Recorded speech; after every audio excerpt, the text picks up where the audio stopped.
Hello everyone, welcome back to my channel A to Z IAS. I am Dr. Riddhi and I am here with the next chapter of class 6th NCERT Geography. तो आज हम इसका chapter 7th cover करने वाले हैं जो कि India के बारे में है। इंडिया कहाँ पे लोकेटेड है, क्या फिजिकल डिविजन्स हैं, क्या पॉलिटिकल डिविजन्स हैं, वो सब चीज़ें आज के लेक्चर में हम देखेंगे। सो स्टार्ट करते हैं हमारे लेक्चर से। तो पहली चीज़ हम थोड़ा सा इंट्रोडक्शन ले लेते हैं इंडिया का। अब इंडिया जो है it is a country of vast geographical expense, मतलब कि बहुत बड़ा एरिया कवर करती है इंडिया, क्योंकि in the north we are bounded by the lofty Himalayas, मतलब विद द बिग हिमालयाज, बड़े बड़े हिमालयाज के साथ हम बाउंडेड हैं नॉर्थ में। Then in the west we are bounded by the Arabian sea, in the east we are bounded by the bay of Bengal, and in the south we are bounded by the Indian Ocean. So these four structures are the boundaries of India. अब जो India का area है it is about 3.28 million square kilometres. जो north south extent है it starts from Kashmir and ends at Kanyakumari and it is of about 3200 kilometers. And the east west extent it starts from Arunachal Pradesh and ends at Kutch and it is of about 2900 kilometers. So ये extent रहता है India का। इतना ज़्यादा इसमें deep में जाने की ज़रूरत नहीं है, बस ये बात ध्यान रखनी है कि कश्मीर जो है वो टॉप पार्ट पे है, कन्याकुमारी हमारा साउथ की बाउंड्री है, अरुणाचल प्रदेश ईस्ट की और कच्छ वेस्ट की, बस ये चीज़ ध्यान रखनी। अब जो हमारे माउंटेन्स हैं, ग्रेट इंडियन डेजर्ट्स हैं, नॉर्थ प्लेन्स हैं, प्लाट्यू सरफेस है, कोस्ट हैं, आइलैंड है, ये बहुत सारे लैंडफॉर्म्स बनाते हैं जो ऑलरेडी हम डिस्कस कर चुके हैं। अब यहाँ पे हमारे इंडिया में बहुत ज़्यादा हमें climate, vegetation, wild life, language, culture, इन सब की वैरायटी भी देखने को मिलती है। Also India has a population of more than 130 crores at present. तो 130 करोड़ से ज़्यादा की पॉपुलेशन इंडिया में इस वक्त है। एंड एक और इम्पॉर्टेंट चीज़ है that India is the second most populous country after China. So China is the populous country in the whole world. So this thing you have to remember. So this is India. यहाँ पे India है, ये हमारी capital है new Delhi, और ये सब हमारे नेबर्स हैं जिनके बारे में अभी हम बात करेंगे, तब ये मैप दोबारा देखेंगे। So let's move to India's locational setting. So India आखिर है कहाँ पे? अगर हम पूरे विश्व में देखें या ग्लोब पे देखें तो हम इंडिया को कहाँ पे लोकेट कर सकते हैं वो देख लेते हैं। So first of all, India is located in the northern hemisphere. Now we know we have four hemispheres: northern, southern, western and eastern. So India is located in northern hemisphere. Now the Tropic of Cancer, that is 23.5 degree north, passes almost halfway through the country. अब जो Tropic of Cancer वाली line है जिसे हम कर्क रेखा भी बोलते हैं, वो ऑलमोस्ट हमारी कंट्री के आधे से पास होती है। अगर हम साउथ से नॉर्थ तक देखें तो मेनलैंड जो है इंडिया का वो कहाँ से कहाँ तक है, 8 डिग्री 4 नॉर्थ से लेके 37 डिग्री 6 मिनट्स नॉर्थ लैटिट्यूड तक जाता है। मतलब इन दोनों लैटिट्यूड्स के बीच में हमारी कंट्री है अगर साउथ से नॉर्थ देखें तो। और अगर वेस्ट से ईस्ट देखेंगे तो इंडिया जो है वो 68 डिग्रीज 7 मिनट्स ईस्ट से 97 डिग्रीज 25 मिनट्स ईस्ट लॉन्गिट्यूड में जाता है। यानी कि इंडिया नॉर्दर्न और ईस्टर्न हेमिस्फीयर में लोकेटेड है। क्लियर है? Now there is a great longitudinal extent of about 29 degrees. Therefore, there is a wide difference in local time of places located at two extreme points of India. अब यहाँ पे बहुत ज़्यादा longitudinal extent बहुत ज़्यादा है, 68 से लेके 97 डिग्रीज तक, लगभग 29 डिग्रीज का longitudinal extent है। इसीलिए जो दो extreme points होते हैं इंडिया के, वेस्ट और ईस्ट वाले, उनके बीच में टाइम डिफरेंस काफ़ी आ जाता है अगर हम लोकल देखें। As such, the difference between these two points would be of about 2 hours. तो ये मैंने आपको एक पहले वाले लेक्चर में भी बताया था कि अगर हम असम और अगर हम गुजरात का टाइम पीरियड का डिफरेंस देखें तो वो लगभग 1.25 घंटे का आता है। तो ये चीज़ ध्यान रखें। Now we know that the local time changes by 4 minutes for every 1 degree of longitude. तो हमें पता है कि हर 1 डिग्री लॉन्गिट्यूड में हमारा 4 मिनट का टाइम डिफरेंस जो है वो आ जाता है। तो जो हमारा सूरज है वो अरुणाचल प्रदेश में लगभग 2 घंटे पहले उगता है अगर हम गुजरात से कंपेयर करें तो। इसीलिए इन सब डिस्क्रिपेंसीज को ख़त्म करने के लिए जो हमारा 82 डिग्रीज 30 मिनट्स ईस्ट वाला लॉन्गिट्यूड है उसे हमने इंडियन स्टैंडर्ड टाइम लेके चल रहे हैं, इसलिए हम उसको स्टैंडर्ड मेरिडियन ऑफ इंडिया बोलते हैं, जो कि मैंने आप लोगों को ऑलरेडी एक्सप्लेन कर दिया। Okay, now Let's come to a quick fact and a do you know fact. So quick fact is a peninsula is a piece of land that is surrounded by water on three sides. तो peninsula वो piece होता है land का जो कि तीन तरफ से वाटर से सराउंडेड है, जैसे कि इंडिया। तो इंडिया में जो ऊपर वाला एरिया है हमारा, वहाँ पे तो इधर पाकिस्तान है, इधर चाइना है, इस तरीके से है। लेकिन जो नीचे वाला एरिया है, यानी कि ये वाली साइड और नीचे वाली साइड, इन तीनों में आसपास जो है पानी है। तो इसलिए इस एरिया को, नीचे वाले एरिया को हम पेनिनसुला बोलते हैं। तो पेनिनसुला कोई भी पीस हो सकता है लैंड का, सिर्फ इंडिया का ही नहीं, लेकिन ऐसा होना चाहिए जो कि तीन साइड से वाटर से सराउंडेड। इसके अलावा एक चीज, हम जब हमने लॉन्गिट्यूड्स एंड लैटिट्यूड्स वाला चैप्टर पढ़ा था तब देखा था कि जो बड़ी बड़ी कंट्रीज होती हैं, अगर ईस्ट से वेस्ट उनका एक्सटेंशन बहुत ज़्यादा है तो उनमें सिंगल स्टैंडर्ड टाइम नहीं होता है। तो मैंने आप लोगों से पूछा भी था, तो जैसे यूएसए है हमारा, उसमें 7 टाइम जोन्स हैं, कनाडा में 6 टाइम जोन्स हैं, रशिया में इससे भी ज़्यादा टाइम जोन्स हैं। तो आप लोगों को मुझे कमेंट सेक्शन में बताना है that Russia has how many time zones. अब हम देख लेते हैं कि हमारे नेबरिंग कंट्रीज कौन कौन सी हैं। तो वापस ले चलती हूँ आप लोगों को उस मैप पे। ये देखो, ये है इंडिया। तो 7 कंट्रीज ऐसी हैं जो कि इंडिया के साथ लैंड बाउंड्रीज शेयर करती हैं। तो हम वेस्ट से चालू करेंगे। पहली कंट्री आती है पाकिस्तान, दूसरी है अफगानिस्तान। अफगानिस्तान हालांकि बहुत छोटा सा बाउंड्री शेयर करती है, बट हाँ शेयर करती है, ये बात ध्यान रखनी है। Then next is China, then Nepal, then Bhutan, then Bangladesh and last is Myanmar. तो ये 7 कंट्रीज हैं जो इंडिया के साथ लैंड बाउंड्री शेयर करती हैं। इसमें से भी सबसे ज्यादा लैंड बाउंड्री जो कंट्री शेयर करती है वो है Bangladesh. Bangladesh shares most of its land boundary with India. So ये बात ध्यान रखनी। Along with these countries, if we proceed towards the south part of our country, then we have 2 island neighbours. One is Sri Lanka and second is Maldives, which is present here. So यहाँ पे अगर हम south में देखें तो हमारे 2 island neighbours मिलते हैं हमें, श्रीलंका और यहाँ कहीं पे हमारा मॉलडीव्स है। Now you have to tell me that India is separated from Sri Lanka by a strait and the name of the strait is. So you have to fill this blank. You have to comment your answer in the comment section that India is separated from Sri Lanka through which strait. Clear हो गया? अब चलते हैं India की political और administrative divisions पे। So for administrative purposes the country is divided into 28 states and 8 union territories. अभी तक 29 स्टेट्स थे हमारे, लेकिन अब 28 हो गए हैं, क्योंकि जो हमारा जम्मू एंड कश्मीर है उसे जम्मू और कश्मीर और लद्दाख यूनियन टेरिटरीज में डिवाइड कर दिया गया। अभी मैं आप लोगों को मैप भी दिखाऊंगी। So Delhi is the national capital.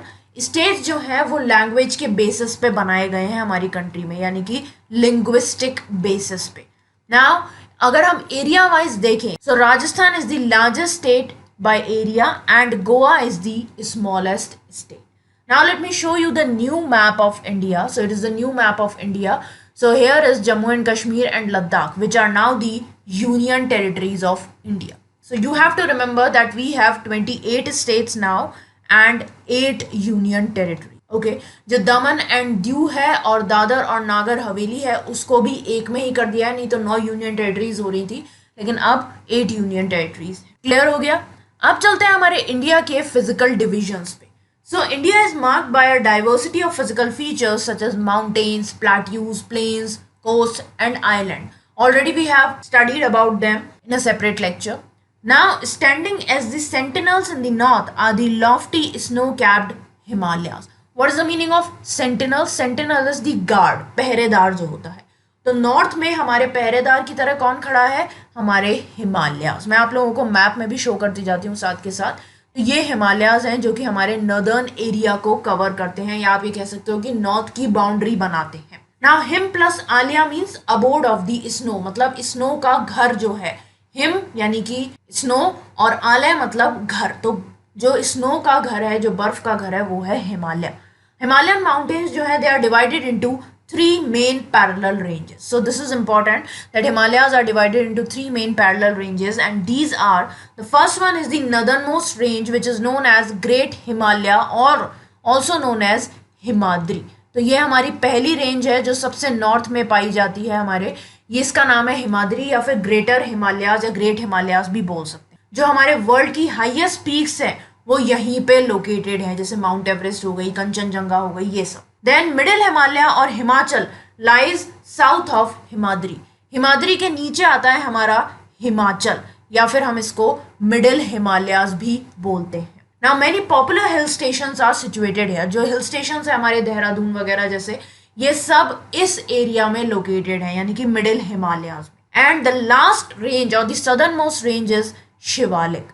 So you have to remember the names of these three ranges: Himadri, Himachal and Shivalik. Then comes the North Indian Plains. So North Indian Plains are these ones. So these are located to the south of Himalayas. तो जो हमारे Northern Plains हैं वो हमारे हिमालयाज के नीचे आते हैं, बहुत लेवल होते हैं, फ्लैट होते हैं, यहाँ पे हम आराम से एग्रीकल्चर प्रैक्टिस कर सकते हैं। इसके अलावा ये बनते कैसे हैं? They are found by the alluvial deposits laid down by the rivers Indus, Ganga, Brahmaputra and their tributaries. तो ये बनते कैसे हैं? जो हमारी इंडस, गंगा और ब्रह्मपुत्र और इनकी जितनी भी ट्रिब्यूटरीज हैं वो जो भी एलुवियल डिपॉजिट लेके आती हैं वो यहीं पे जमा करती हैं, जिसकी वजह से हमारे प्लेन्स बनते हैं। These river plains are highly fertile and they are best for cultivation. तो यहाँ बहुत ज़्यादा फर्टाइल होते हैं, इसलिए यहाँ पे सबसे ज़्यादा कल्टीवेशन होता है, और यही रीज़न है कि यहाँ पे सबसे ज़्यादा पॉपुलेशन पाई जाती है, क्योंकि इंडिया की मोस्ट ऑफ द पॉपुलेशन जो है वो कल्टीवेशन में इन्वॉल्व है। Then comes the western part of India where lies the great Indian desert. जो हमारा राजस्थान वाला एरिया है वो ऑलमोस्ट ग्रेट इंडियन डेजर्ट को कंप्राइज करता है। वहाँ पे ग्रेट इंडियन डेजर्ट है, बहुत ही ड्राई, हॉट और सैंडी स्ट्रेच है लैंड का।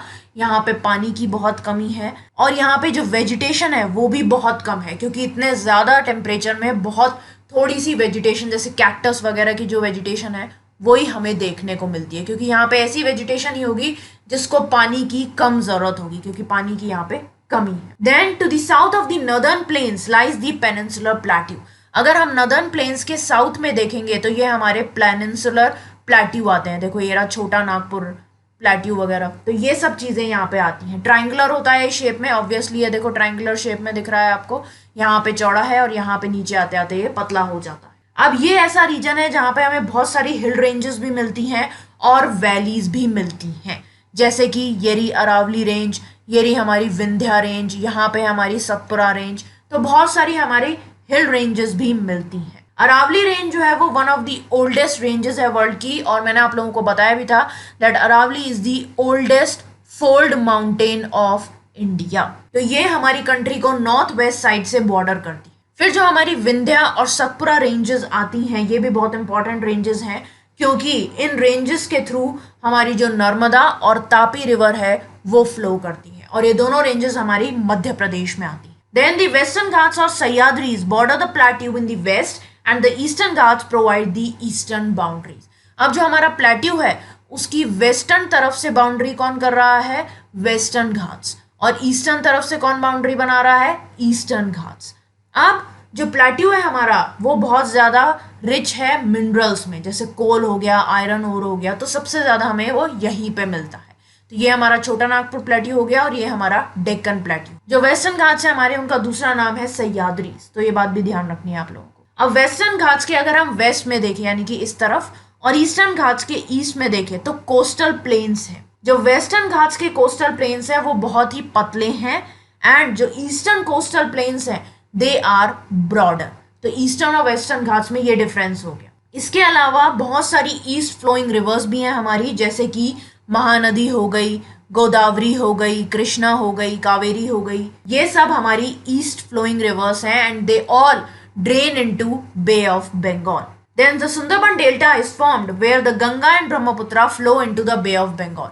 तो सुंदरबन डेल्टा जो है वो हमारे वेस्ट बंगाल में बनता है, यहाँ की तरफ, जहाँ पे गंगा और ब्रह्मपुत्र दोनों आके बे ऑफ बंगाल में मिल जाती। अब दो चीजें और हैं हमारे इंडिया में, दो आइलैंड्स हैं, ग्रुप है आइलैंड्स का जो कि इंडिया का पार्ट बनाते हैं। एक है हमारे लक्षद्वीप आइलैंड, जिनको लक्काद्वीप आइलैंड्स भी बोला जाता है, और दूसरे हैं Andaman and Nicobar islands. Lakshadweep islands जो है they are situated in the Arabian sea, while the Andaman and Nicobar islands are situated in the bay of Bengal.